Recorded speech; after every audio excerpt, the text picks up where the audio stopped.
Yo, what is up guys? Ethan here back in another video, and today we return with college football predictions. As today we're going to be talking about the Nebraska Cornhuskers. If you haven't already, hit the like and subscribe button. I would really appreciate it.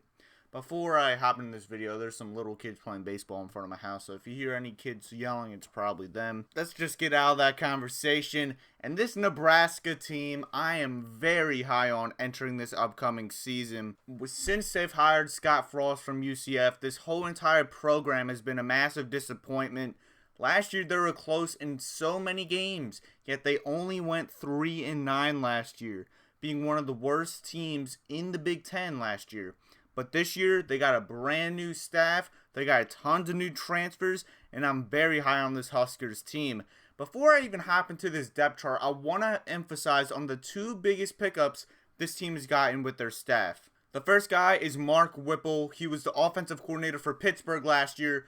As we know, we already know what he has done with Jordan Addison and Kenny Pickett from last season. Made Jordan Addison the Biletnikoff winner from last year, and then Kenny Pickett, a Heisman finalist from Pittsburgh. Absolutely crazy.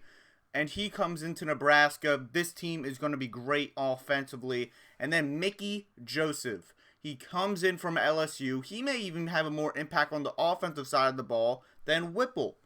He was the wide receivers coach for the past few years at LSU. Last year he was the assistant head coach. And then he came into Nebraska, which is his alma mater. And he is going to be the associate or the assistant head coach, the wide receivers coach, and the passing game coordinator. So even though Nebraska was very known for their running style last year, they're going to be a lot more pass heavy in this offense with those two guys, and Mark Whipple and Mickey Joseph. At quarterback for this Nebraska team, I'm pretty sure at this point in the year it's almost a given. Casey Thompson, the transfer from Texas, is going to be the starting quarterback. And I am a huge believer in Casey Thompson. I think he's going to have a massive breakout year to end his college career this year with Nebraska. And he's going to put up some ridiculous stats under this offense. Maybe it's rushing, maybe it's passing, maybe it's both. Either way, I think Thompson's going to get the job done.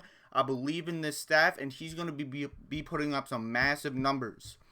Also, with the backup quarterback in Logan Smothers, he's like a crazy dual athlete, so you could definitely see Smothers in a lot of Wildcat formations. This running back core, I'm very, very curious about. You have Ramir Johnson coming in. He was probably your top rusher last year at the running back position. Your quarterback, Adrian Martinez, was the leading rusher last year for Nebraska. As we know, he transferred to Kansas State. Jaquez Yant, you have Anthony Grant, and then you have Gabe Irvin. So all those four running backs are going to be involved in this offense. I don't think there's going to be a 1,000-yard rusher with this team as there wasn't last year, but this is probably going to be a little run heavy for the offense. Personally, I think Ramir Johnson is the best running back here, but based on what I've seen, Anthony Grant has been absolutely killing it in training camps and scrimmages, and he is definitely probably going to be the starter for this Nebraska team. Jaquez Yant probably as well. I'm hearing Ramir Johnson's actually played some slot receiver, which is kind of interesting. I think all three of those guys are definitely going to be getting some time. Anthony Grant was, I think, one JUCO Player of the Year last year, if I'm not mistaken. But he's definitely going to be very involved with this offense. And this receiving core is going to be very impressive as well. You have Trey Palmer transferring from LSU. He's going to have a day one impact. You have Omar Manning returning. You have Alante Brown returning. You have Marcus Washington also transferring in from Texas, probably with that Casey Thompson connection. Those four wide receivers are probably your top four wide receivers, and they're going to be pretty good under Mickey Joseph. So, and then this offensive line is pretty good. I would probably say it's average, maybe even above average for the Big Ten. Maybe it's in the middle of the pack for the Big Ten, but I do think it will improve. But I think the main thing about this team for Nebraska is this defense. The secondary is probably the biggest question mark for this Nebraska defense, but I'm not even too worried about that. You have Tommy Hill transferring in from Arizona State. Quentin Newsome returns. Omar Brown transfers in. Miles Farmer, Marquez Buford, Isaac Gifford, all in that secondary. They're all going to be pretty good. This defensive line is probably my favorite part about this team. You have O'Shawn Mathis transferring from TCU. He was an absolute monster for the Horned Frogs last year, and this is going to be a big-time pickup for this Nebraska team. Ty Robinson's good. Devin Drew also transfers in. Garrett Nelson. Like, this defensive line is really, really good for Nebraska. The linebackers. The linebackers may be the best part about this defense. You return Nick Heinrich, as he was your top tackle leader last year for Nebraska. Luke Reimer's really good as well. Like, this linebacker core is really, really good. And overall with this Nebraska team, they're just going to be improving. This defense under Scott Frost just keeps on improving and improving. Do not be surprised if Nebraska finishes with the top 25 defense in the country. Now as we go into this schedule, it's relatively easy, to be honest with you. The first game is a neutral site game in Dublin, Ireland. Rare neutral site game, as a matter of fact. You face your conference team in Northwestern. And this is going to be in that week 0. This is probably the biggest week 0 game outside of Vanderbilt, Hawaii. I don't think Northwestern is going to be able to compete with the amount of talent Nebraska has. Even though I'm a big fan of Pat Fitzgerald, I don't think they have the talent to compete with the Cornhuskers. Nebraska starts the year 1-0. Next 2 games, we're not going to waste your time. You will beat North Dakota at home, and you also will beat Georgia Southern. So you have 3 straight wins as you head into that massive rivalry game, home versus Oklahoma. And if you already saw my Oklahoma predictions, you actually already know what my prediction with this is. If you haven't, go check it out. I have Nebraska beating Oklahoma at home.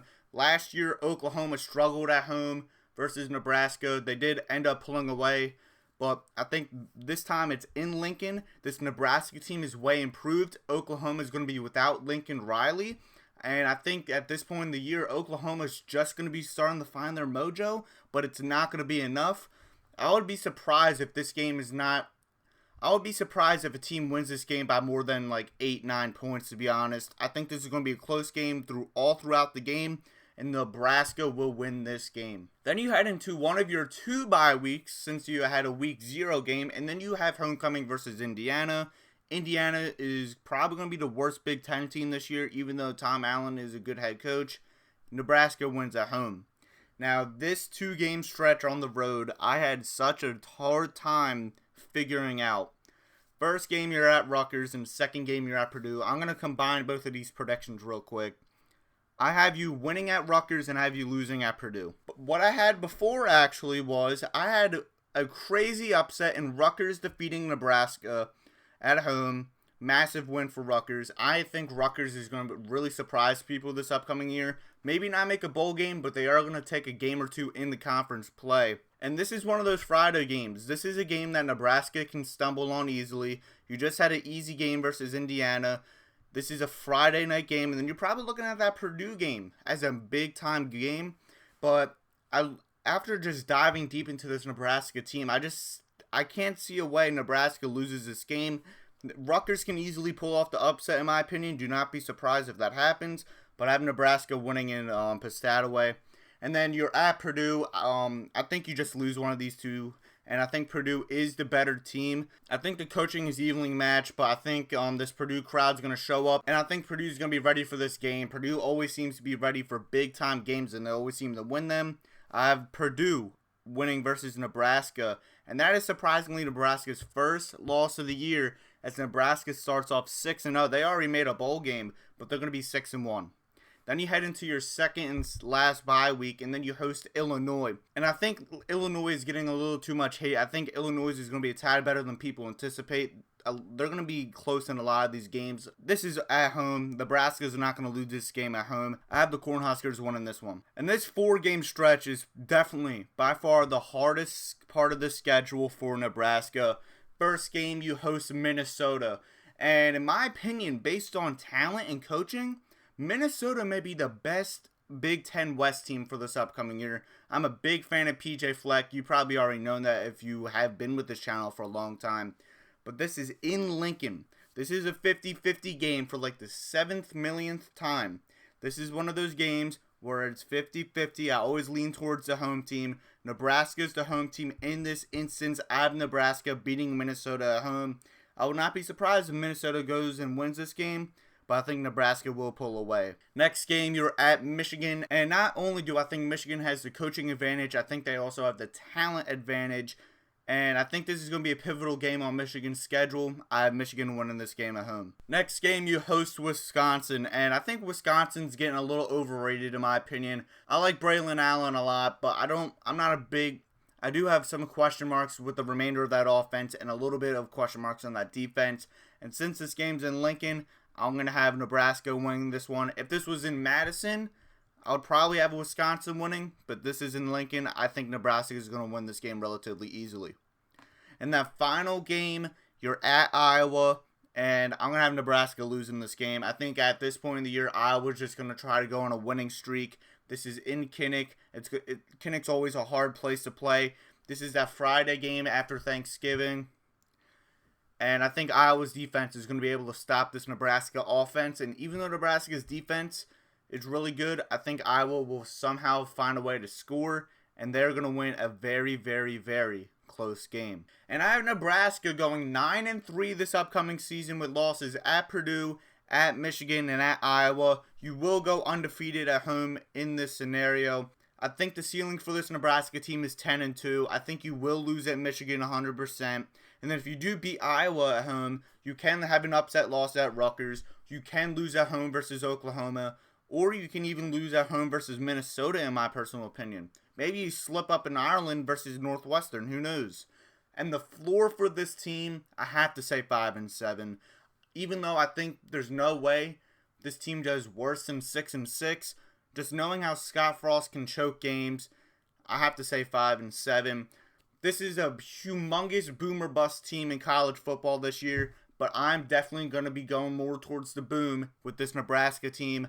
9-3 is the record. What is your prediction for the Cornhuskers? Let me know in the comment section below. Like, share, subscribe, push notifications on so you don't miss any of my other videos. And like always, have a good day. Peace out.